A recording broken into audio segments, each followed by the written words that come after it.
as Michigan and Loyola-Chicago prepare for the national semifinal in San Antonio on Saturday. Two things are obvious. 1. The winner of the game will be the underdog in the national championship game on Monday. But second and most important, one of these teams will have an unexpected opportunity of a lifetime. While the second game on Saturday between Villanova and Kansas is the more marquee matchup that many aren't surprised made the Final Four, Michigan and Loyola will battle to see if their unexpected feel-good stories will continue all the way to the national championship game. The number 3 seed out of the West region, Michigan 32-7, is looking to become the first team to ever advance to the national championship game without playing a team seeded 5th or higher. But anyone who has watched the Wolverines the past 2 months knows their advancement to San Antonio is anything but a product of a favorable path. Michigan entered the tournament as one of the hotter teams in the country following wins over top 10 opponents Michigan State and Purdue in the Big Ten tournament, and the Wolverines haven't slowed down. Michigan comes to San Antonio on a 13-game winning streak and has showcased the ability to win games without playing its best offensively.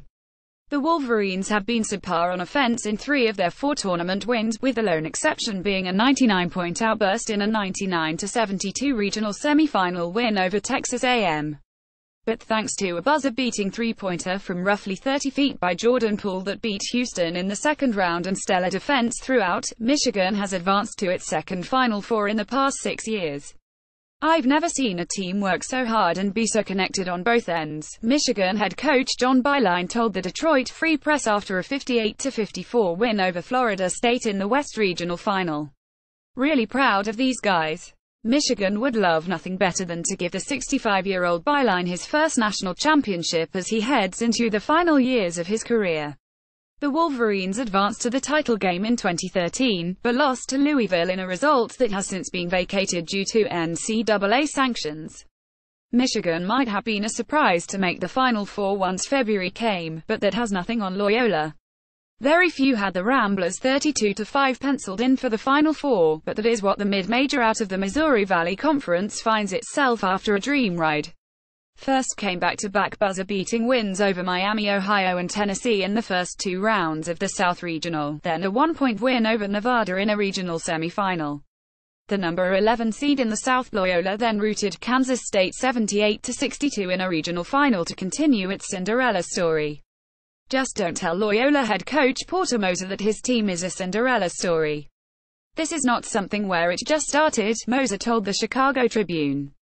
These guys have been investing for a long time on how hard they worked, how hard they believe, and we've kind of had this mantra about the process. A guard-heavy team that relies on ball movement and penetration, Loyola will have its toughest test of the year against a Michigan defense that has shut opposing guards down throughout its winning streak. The Wolverines are the highest-rated defensive team of the squads in the Final Four. Loyola has played solid defense in its own right in its tournament runs, so the game will be a battle to see which team can execute best in half-court sets rather than a fast-paced contest.